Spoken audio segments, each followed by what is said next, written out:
so I don't need to explain the term. I've been asked to talk about language ability and content knowledge in an ESP classroom, in an ESP tests. How do they interact? How do they make sense together? Should we assess them both or not? And I divided my presentation into two key areas. Sorry, I should move. Into two key areas. The one which kind of focuses more on assessment in an ESP context, and the other one which focuses on teaching ESP in a classroom.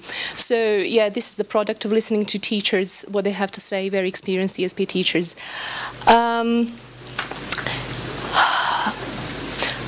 First of all, can you just quickly tell me, what are the main differences in teaching ESP from teaching general English? Just quickly. The first things that come to mind. Register. Yeah? Register. Register, okay. Vocabulary. So more focus on register, more focus on specific vocabulary. Anything else? Sorry? Learner's needs. Learner's needs. Yeah. So you need to find out more about them. Okay.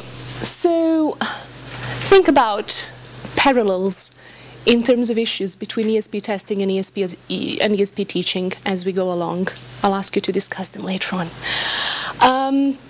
There are three key features of ESP tests, and they are interrelated: authenticity, specificity, and content knowledge. Let's begin with that. And authenticity has two faces.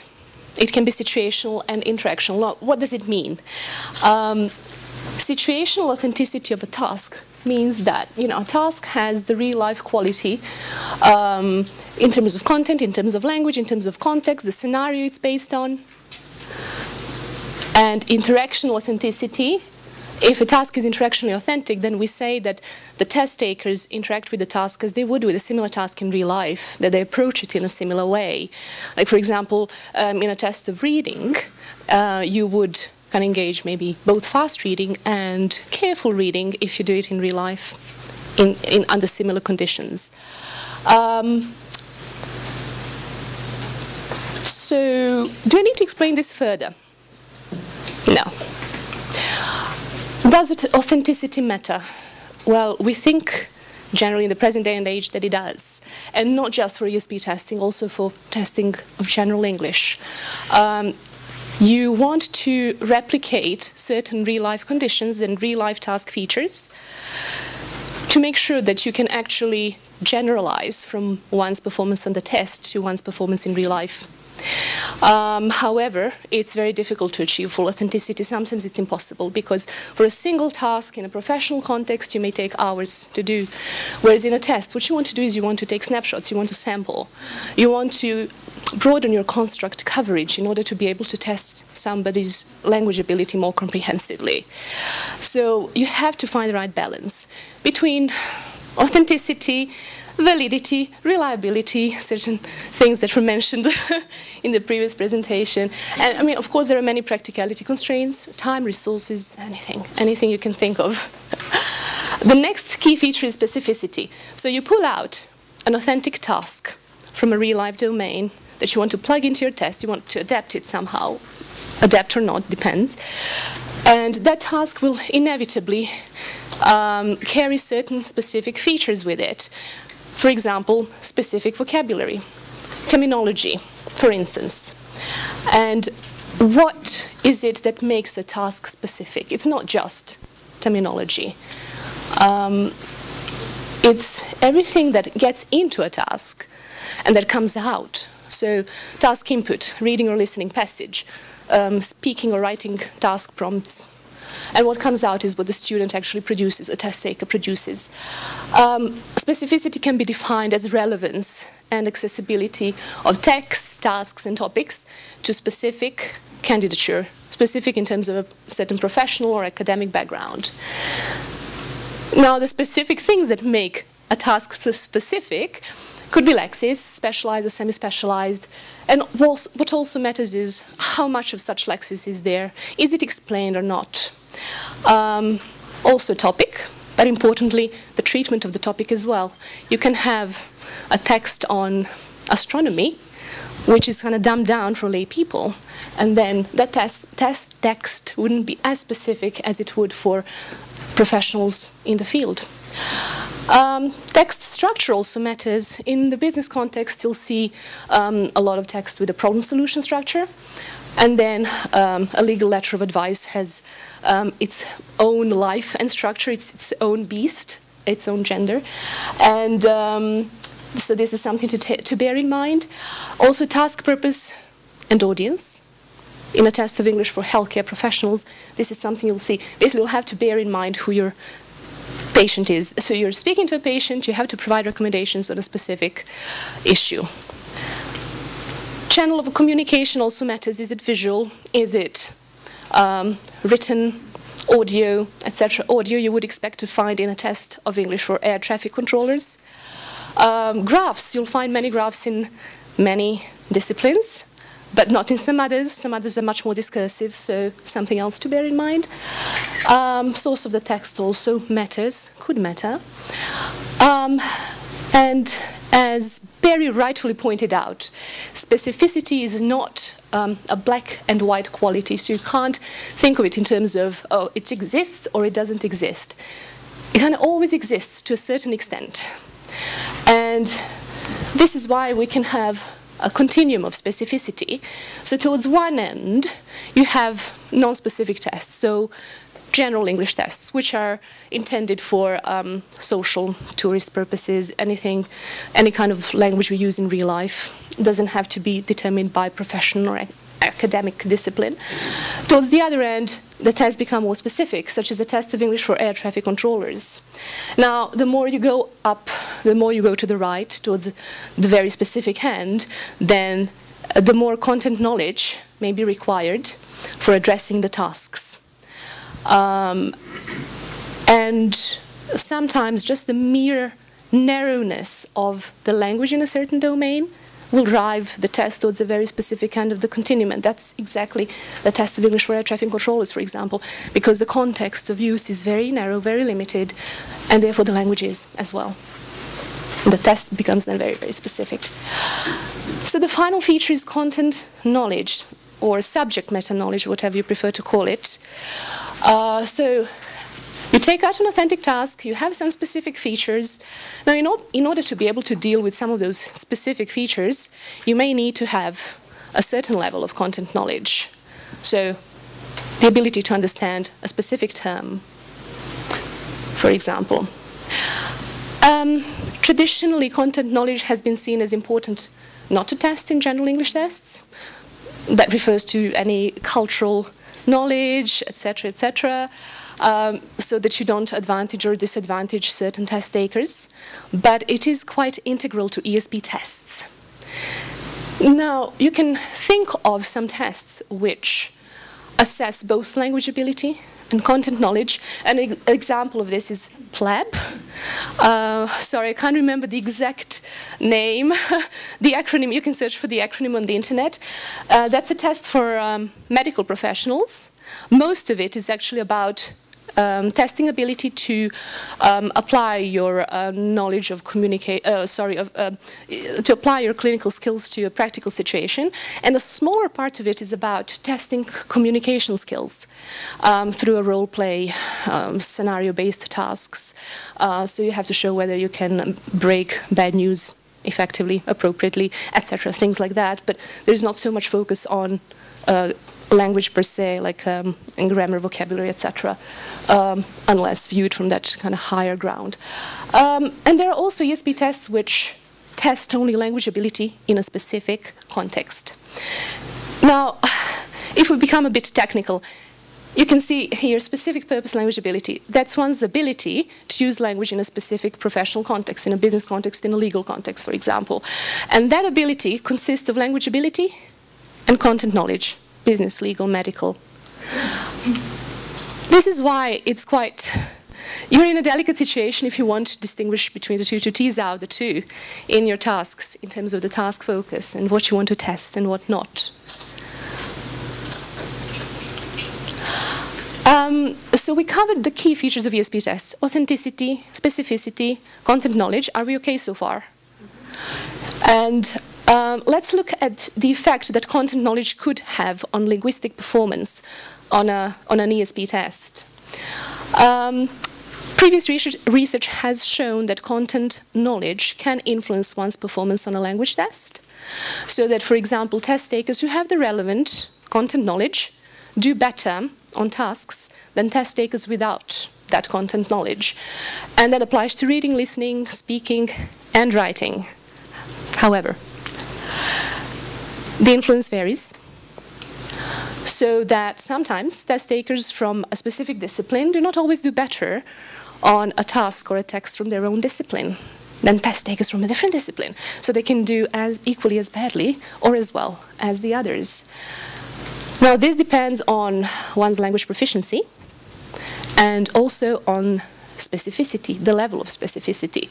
So if you choose a very obscure text from a very specialized domain of a certain profession, then somebody who specializes in a different domain of the same profession may not really do well because they may not understand.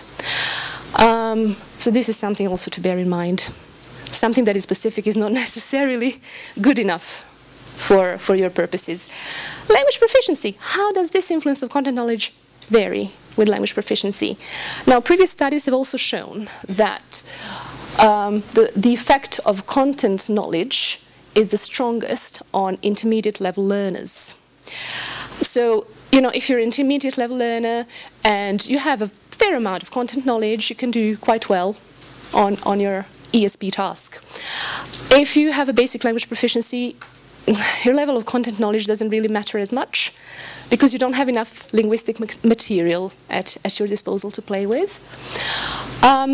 If you're quite advanced, you may still do well at a specific task, but findings on this are mixed. Some people have shown that, you know, these kind of boundaries may be chance events and they're quite fuzzy. So there's still a lot of research to do, and this, I think, is mostly about one's ability to do reading tasks, what happens with writing and speaking. That should be much more complex, actually. So let's look at some examples. Let's look at some Cambridge English ESP tests and look at the roles of content knowledge and language ability therein. We are back to the specificity continuum, and I must emphasize, you know, you can see that it's populated, but this is based on impressionistic expert judgment. It's not a part of a rigorous empirical study, but it can still give you an idea of differences, the gradation between the tests. So on the one end, on the more non-specific end, you have, let's say, Cambridge English Key, Cambridge English Preliminary, which target, you know, everyday domains, social, tourist, you know, shop and restaurant context. It can be anything. And yeah, they're not intended for, they don't differentiate, you know, in terms of, between candidates in terms of their professional or academic background. Now, CAE becomes more specific. That's Cambridge English Advanced. Now, that especially applies to the revised CAE, which is intended for professionals and for students who want to gain university entry. You can now see that there are some academic texts in there, which then also requires certain different kinds of processing. So that's more specific than cat and pet. Then we move on to IELTS Academic. Yes, it's intended for the students, for somebody who wants to study, to use English in a university environment, but it's not divided by discipline, not anymore. Bullets and back, tests of English for a business context. But I didn't put them to be as specific as ALEC and ICFE because they can cover, they're targeted, and they focus on different professionals in a business context. They can be taken by PAs, they can be taken by very senior management, so there are very large fluctuations in terms of the background knowledge there, students as well. ILEC is intended for lawyers and law students, so anyone who wants to have a career in law. And ICFE is for finance and accounting professionals and students of those disciplines. Finally, OET, Occupational English Test for healthcare professionals. It's much more specific than anything else we have because it has 12 different modules for 12 different healthcare professions: medicine, nursery, pharmacy, etc. Now, the more specific a test is, so the more content knowledge is required to address tasks, and that knowledge becomes more specialized. So let's look at some tasks to look at the variations in specificity and then to think about the amount of content knowledge needed to address them. Let's look at BEC, a test of English for a business context, and IALEC for the legal context. In both, you can have more and less specific tasks, which is necessary given that your candidature will vary in terms of the amount of background knowledge they have. So a student is not quite the same thing as a professional, for example. So the more specific BEC task is, for example, what is important when selling a new product? Price, quality, advertising, so discuss this. The less specific one, what is important when choosing a training course? Size of group, cost, times of course. So if I've asked you this question, I'm sure everybody will be able to talk about it. This one would be a bit more challenging. You can have some clue, but you may not kind of express this as thoroughly, as meaningfully as a business person would. IALEC, negotiable instruments. The meaning of negotiable instruments, the importance of a promissory note, how a bill of exchange works. Now, I really have no clue. I wouldn't be able to say anything on this matter. So, I mean, okay, it is very specific, not just for me, but it's specific to law. The less specific one is about the internet, the effect email has had on the practice of law, how people in the legal profession make use of the internet. So you can see that there are some variations, but the impression is that the more specific IALEC task is more specific than the more specific BEC task, and the same applies to those two as well, which is why, if I go back, IALEC and ICFI are further down the specificity continuum than BEC and bullets. Now, we also looked at some writing tasks to kind of gauge informally some variations in specificity. And this is a product of a workshop, internal workshop, and this is also a product of the work of a few assessment specialists. So nothing rigorous, nothing empirical, no training there in terms of how to use the scale and how to assess the degree of specificity, but just kind of some introduction like I'm giving to you now at the moment. So the participants were asked to score a certain writing task on the scale 0, non-specific, to 5, very specific, in terms of task purpose, topic, subject or content knowledge, lexis, grammar, discourse mode, channel of communication, writer and reader relationship. And based on the amount of blueness, you can see that IALEC was scored the most specific of all, followed by bullets, followed by IELTS, and then skills for life. Skills for life is intended for immigrants and anyone who wants to move to the UK to live with their spouse or work. Yes, so more content knowledge is required here. The topic is quite specific. Lexis is also fairly specific. So you can see how you can gauge the level of specificity in your tasks, which criteria you should kind of bear in mind. I wanted to hear what test takers think. And I carried out a certain study with kind of a different focus, but this is also what came out. IALEC test takers were law students in their second year of studies, undergraduate degree, from Cambridge, and I asked them to do an IALEC reading task. No, sorry, the whole test, so several tasks. And these are their impressions. They think that familiarity with legal text structure, terminology, and concepts helped them in doing the IALEC reading test. So they say, I found that I was familiar with phrases and concepts, which helped me to answer the questions. I was also familiar with some of the cases. Again, familiarity with the phrases makes it much easier to answer the questions. Those unfamiliar with this terminology may struggle. But at the same time, they also pointed out that somebody without a legal background could do the reading test, because you don't need to understand every single word in order to respond to questions, in order to understand the text. So there is some amount of content knowledge influence there going on. And if you kind of step back and think about the role of content knowledge in ESP tests, in Cambridge English ESP tests, you can wonder, so is content knowledge assessed in those tests? It isn't. So content knowledge is not the basis for answering comprehension questions. Questions are grounded in the text, in your ability to understand the language of the text, the meaning. They don't test your content knowledge, no. And because, let's say, all of our tests have also speaking and writing components, we don't assess performances on content knowledge, on whether something is a fact or not. We have purely linguistic assessment criteria. But another question is content knowledge accessed by the test takers? So in some cases it is. In some reading, listening, and speaking and writing tasks, it is. So you kind of access it to process a text faster, to enrich the meaning. You have the knowledge, why not use it? It happens automatically, I'm sure. In speaking and writing, you need to draw on your content knowledge in order to be able to produce language, to speak or to write. As was, the example with negotiable instruments. As I said, I wouldn't be able to say anything, 0. So this is the kind of a distinction you should bear in mind.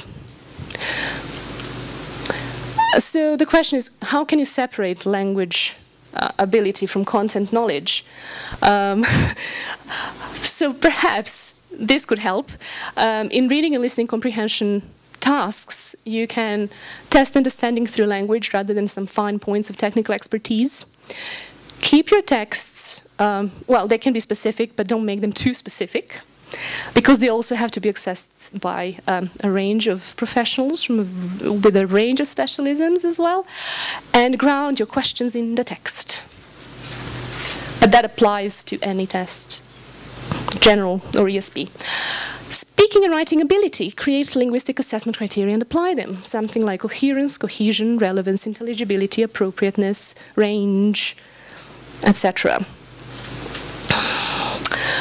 So the question is, how specific should the test be? It depends on the purpose of the test, on the purpose of your course, on your test takers, on test users. What do you want to achieve? What is it necessary for? But the thing to bear in mind is, if it's too specific, it will be suitable for only a few test takers. Then you'll be wondering, is inadequate performance of the test due to a low level of language ability or a low level of content knowledge? Importantly for you, as a test designer, it will be difficult to identify appropriate texts, to understand them enough, to write good questions. It would be difficult for you to assess speaking and writing if it's very, very specific. And as I said, decisions should be guided by the characteristics of your test takers, of your learners, in terms of content knowledge, etc. Test purpose, intended uses, practicality issues, of course. What resources do you have? Who can you consult? And your fit to the ESP course.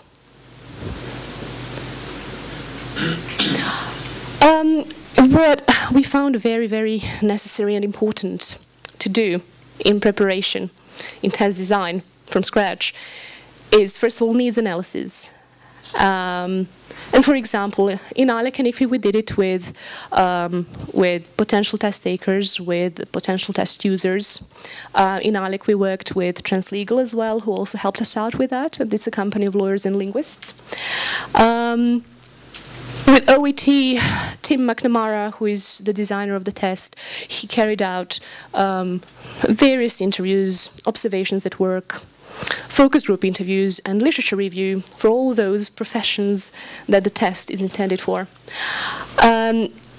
It is really useful to collaborate with content specialists. So if you can do that, if you can afford it, it would be ideal, because in a conversation with them, you can kind of get an idea of what the right level of specificity would be and how can you tease out the content knowledge and language ability, in the sense that you may be thinking, oh, I'm not testing any content knowledge through it, but because you're not a content specialist, you may not be 100% sure.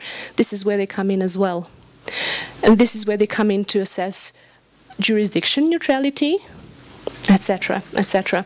But it's so there are challenges associated with working with content specialists in that you have to find the one or the ones who are accessible. Can they dedicate a part of their professional time to this project? Are they affordable? Do they have, importantly, do they have a sense of language? You can have an expert in their domain, but they may not really know much about expressing themselves or gauging the nuances. Inevitably, different expertise carries with itself a certain perspective and a priority, and if you combine different stakeholders, then they may have different priorities. So there is a lot of the need for discussion and arriving at some sort of a consensus. Defining the roles, importantly, during the process, because this is a long process. Any questions on what we've discussed so far? Yeah. So I think test is quite interesting because the contents are sort of random, but they can all be taken gradually. Sorry, can you speak up, please? Yes, of course. On the TOEFL test, Mm-hmm. the ETS, the contents are random from undergraduate course books, I think, which is quite interesting. So the idea is that anybody could be lost. Is that unique? Have you come across anything else, any other test that uses that strategy? I can't say I have. I mean, of course, you have to, you know, when you say you're creating a test for the academic context, you can't find a text or a task which is absolutely neutral. So it will have to be from some discipline or a cross-disciplinary area. But again, you have to bear in mind specificity. This is something you have to gauge in order to see whether it's accessible to everyone, so that not everyone is lost. Equally inaccessible. Or equally inaccessible. Well, you don't want to make it inaccessible. Well, depends on the level. Depends on the level. I think they deliberately include vocabulary which people will not be able to cope with and see what happens. Test them like guinea pigs. Yeah, it's an interesting question because I mean you can't find anything as neutral for an academic. If you say, okay, this is a workplace test, this is an academic test, you know, something will have to be pulled from a certain different domain. But yeah, you have to bear your stakeholders in mind. Yeah. So let's hear from the teachers and let's hear about teaching specific issues. Of course, you know, I keep emphasizing that there are overlaps between ESP assessment and teaching, but let's look at some issues specific to teaching. I carried out a very exploratory study within the frame of time I had. So I managed to get 9 experienced ESP teachers to respond to my online survey. 7 of them were native speakers of English and 2 native speakers of German. Most of them live and work in Germany. 1 was from Switzerland, but the ones in Germany are quite spread out, so they don't work for the same employer, nor in the same city. They are very well educated. 8 out of 9 have a postgraduate degree, and more than half have some sort of a teaching qualification. They have taught a very broad range of areas, ESP and ESAP areas. So this list is not exhaustive, but you can see the circle and the amount of color. Business, legal, medical, engineering, financial, these are the most frequent, but then you have psychology, chemical, geography, optometry, 1 optometrist. So yeah, and as you can see, they've taught ESP for 4 to 15 years. So both in the academic and in the work-related context. Now, I was also interested to find out, does any of them have a certain level of content knowledge in the area they're teaching? So 5 of them, no, I mean, they're purely ELT professionals. 4 do. So 2 of those have a very high level of content knowledge. 1 of them is trained lawyer, working as an ESP teacher, teaching law students and law professionals. Another one is, I think, a tax professional. The other 2 have a smaller amount, like a more basic level of content knowledge. For example, 1 of them worked as a hospital intern for 6 months. So only 2 really have a very high level of background knowledge out of 9. So I started myself with a certain number of set challenges for teachers and wanted to see whether these were challenges for them and how they addressed them. And of course, they could also add their own challenges that were not listed there. So I assumed that these would be the challenges for ESP teachers. The teacher's insufficient knowledge of profession-specific subject matter, terminology, communicative tasks, speaking and writing conventions and practices, and also dealing with non-homogeneous groups in terms of the level of content knowledge, specialism. And this is how they address those challenges. Mostly through their own research of the specific context of language use. So 7 out of 9 teachers mentioned it. And what is another way, can you guess? How do they learn more about the specific domain? From the students, excellent. They're right in front of their faces, the immediate resource, a very helpful resource, because students could know more than teachers in this respect. Who else? What else? Colleague, collaborator. Exactly, exactly. So other teachers and also subject teachers. They sought input from experts. This kind of input was sought more frequently for finding out more about communicative tasks typical for a certain area, and speaking and writing conventions and practices. So let's look at their own research. What did they do?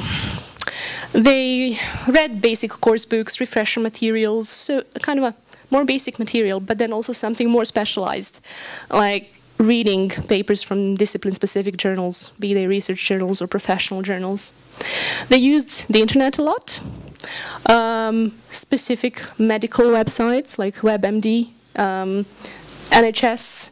They searched for authentic tasks on YouTube, authentic real-life lectures, discussions, online simulations. You can think of it in the medical context as well.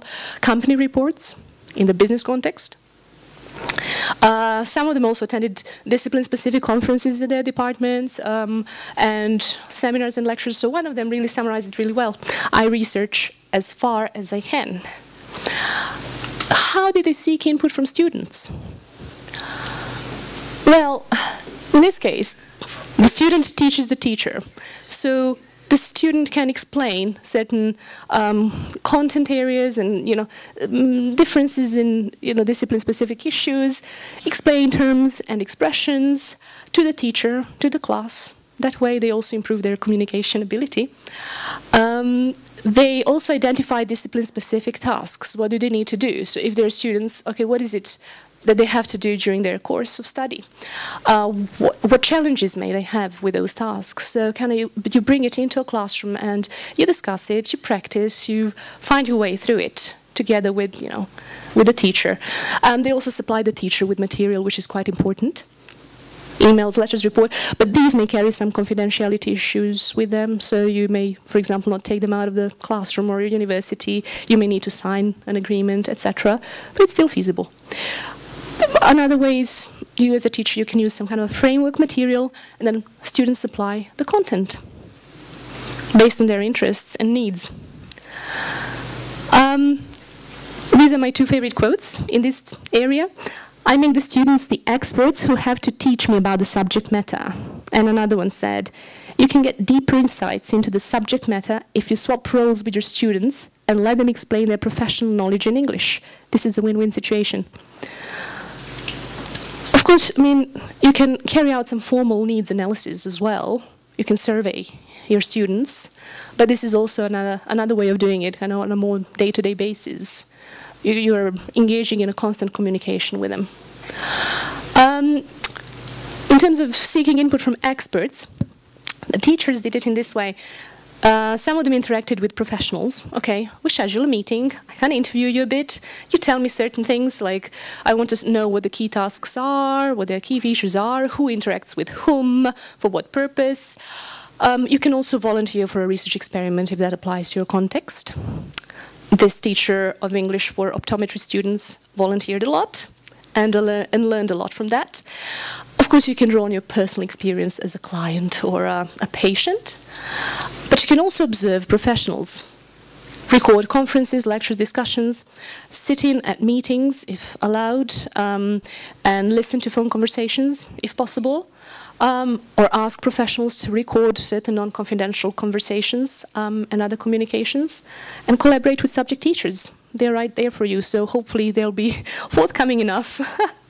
So one of them really emphasized that the best way is to collaborate with the subject teacher, and they designed basically a class together. So you can design a whole curriculum with somebody else in this way. What are some more specific insights in terms of terminology? So how do you grapple with an insufficient knowledge of terminology as an ESP teacher? You can use a variety of strategies. You can build your own terminology database. You can exercise terminology along with your students in class. You can use an avoidance technique and not teach very specialized terminology. But the reason why I put asterisk there is even certain words which do not appear specialized or may be semi-specialized, they can be very tricky. That's where the devil lies. For example, you can have something like consist. So in our daily usage, and in sciences, consist means, be made up of, include. In social sciences, some social sciences, it can mean to stay the same, to remain the same. So that's also important to bear in mind, that something that seems familiar may not necessarily be. Focus on skills and let students learn terminology on their own, task them with a homework task and make them grapple with that issue. But it's also important to know your limits and not to pretend to be an expert in the subject. Of course, they'll see through you. But ideally, you should also have some level of authority, so find some right balance. So this is what they pointed out. I try to be honest about how far I can go with specialized terminology. Fair enough. I teach tax professionals English, but don't try to teach tax in English to tax students. Fair enough, and this is a perfect attitude to take, I think, in this context. So, in terms of dealing with non-homogeneous groups, if you have different levels of specialism in your class, different levels of content knowledge, ideally agree on the focus that suits everyone. Mix students in role play and other tasks so as to get those more proficient ones or more expert-like to work with those ones with less content knowledge and with a lower language proficiency. If you also have that added to a mix, the level of language proficiency. Get students to explain their specialisms to each other. It's perfect because you have to learn to tailor your speech to different people, to different audiences. Provide maybe different materials and homework tasks, but that is more challenging for the teacher. And then provide individual feedback. Again, more challenging, but it's a matter of striking balance, depends on the size of your class. So I wanted to hear from them, explicitly and directly, what they think about whether they need to have subject matter knowledge, content knowledge, and how much of it. Do they need to? What do they do? So 4 of them out of 9 said, yeah, you do need to have it. 3 said, well, it depends. It depends on how specific the course is. It depends on, of course, the level of content knowledge of students. They may be freshers and they may not know much about the discipline they're going to study. So yeah, I agree, it depends. Nobody said no. No, you don't have to have any knowledge in the domain. We'll delve into that in a second. So how much subject matter knowledge should an ESP teacher have? 4 said the more the better. 3 said enough to, and I'll say what it means. And 1 said basic. So what does the more the better mean? As much as possible to deliver a meaningful course in context, which is both exam preparation and professional life preparation. A substantial amount, otherwise communication will break down. Well, some amount adds to the authority when you can claim experience and comfortably use specific vocabulary. And the last one pointed it out that you don't have to be an expert as a teacher in terms, in that area, discipline or profession, but you should have some solid knowledge. Now, it's all very relative. What is solid? What is more?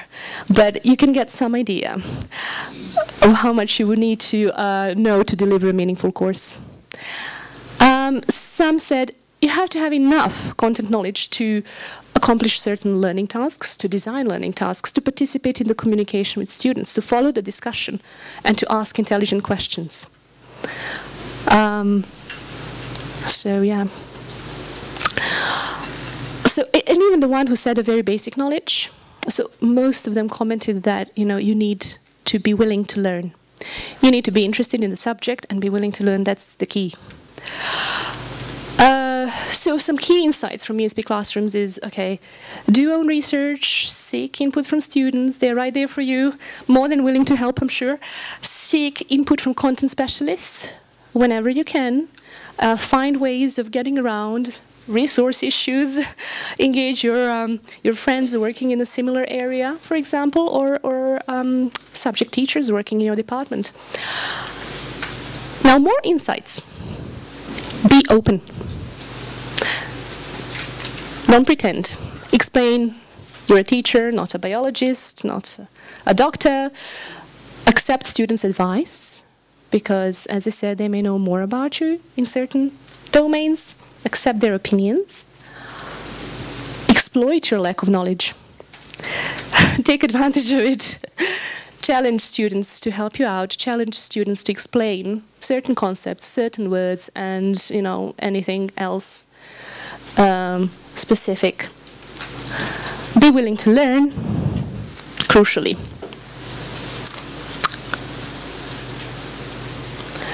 Now, we come to the end, where I'd like to ask you to just think about a certain overlap in issues. So what issues are common to ESP assessment and ESP teaching?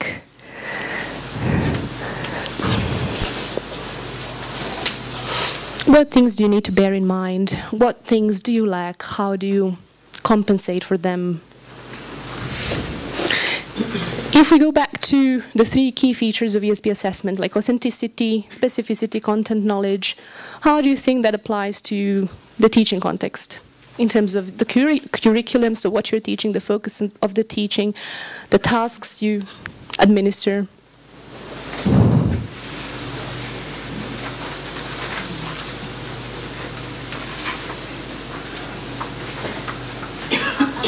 On the assessment part, when you prepare a test for an ESP course, it has to be authentic, but the authenticity in the activity, because you're not testing the content knowledge, you are testing the language, but the activity has to be authentic in terms of the reality of the learner. So authenticity is a shared issue as well. Again, specificity, how do you decide on the level of specificity at your course? But I think that depends on your student. If you are preparing a general course that you sell, Cambridge sells, it's for a general population, but I have a senior student in financial area that I know how much he knows about his content knowledge. I teach him, so I prepare a very specific test, not for a young, a new profession. Exactly. I'd also add another one. So collaboration with the other ones is also necessary. Try to fit it in somehow, because you can learn a lot from it. It's one thing to delve into the literature, look at the business English textbooks, legal textbooks. They can tell you only so much that, you can use some of it, but I think speaking with the people directly involved in the area is crucial. You have to be curious about this. If you don't like law, I think you cannot teach to lawyer. I agree. Like physics or science, so I never teach that. Yeah, you begin with an interest, and then with a willingness to improve. Exactly. Do you have any questions? Yeah. I'm not sure about this course is very interesting. And when it comes to authenticity, it's a very hotly debatable issue. I wished actually if there were some views on, I mean, from the side of students on how the different teachers perform. So you said some of them experience, some of them have knowledge. But that's again is, I mean, when we go back to authenticity, does it necessarily mean they could have knowledge, but do they also have knowledge of use and also how to use it? Maybe it's for the ones who have knowledge, but what about for those teachers who have not? I would love to know if there's any, you know, the views from others, I mean, and independent, I mean, on how those different types of teachers perform in terms of delivering, you know. So can I try to sum up or rephrase, and then you correct me if I'm wrong? Much better, and to what extent these different teachers, especially in terms of content knowledge, those who have content knowledge and those who have not. As you mentioned something about those, I mean, some of the teachers, you know, they have some work experience in some certain fields. Yes. Learn, you know, teaching proficiently, but others they don't have that kind of experience, you know. Okay, so basically, let's say you take the different teachers are delivering, you know. That's it. I don't know if any research has been done on this, but let's say you have a trained lawyer who teaches English to lawyers and law students, so you can be pretty confident that his level of, his knowledge of law is really good, that he can identify, you know, the appropriate tasks for the domain. But okay, the question is, can he teach English well enough as an ELT person? Now, it all depends on whether he or she kind of also specialize a bit in that domain, perhaps, whether they have a sense of language, whether they have any knowledge of teaching methodology. But you just reminded me of certain research that was done to compare ELT professionals and content specialists in terms of how they assess ESP performances. And research has shown that ELT professionals are much more accurate and reliable in assessing against linguistic criteria. Content specialists are not that reliable in assessing on linguistic criteria. You know, they may be given training or not, but they can't. Within that frame of time, they haven't reached that level of reliability. But they are better at assessing certain aspects related to content knowledge, like, for example, or you know, your ability to find your way through the communicative situation in a specific domain. Like, can you help the client appropriately, for example? And of course, the specific terminology was probably better assessed by content specialists. The thing is, you can't get rid of ELT teachers. They are necessary because they know a lot about language, and you know, and content specialists anyway are not that keen to teach. They don't have the time. If you want them on your examining board, if you want them to assess an ESP test, it's very difficult to do that.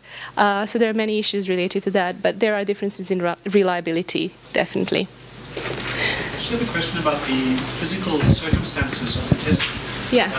ESP testing makes sense to me for a lawyer using a paper and pen test or a computer test, because that's what they do.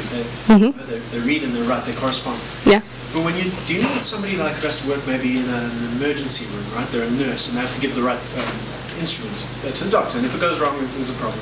That's high-stakes stuff. Shouldn't you set it up differently, like sort of a theatrical kind of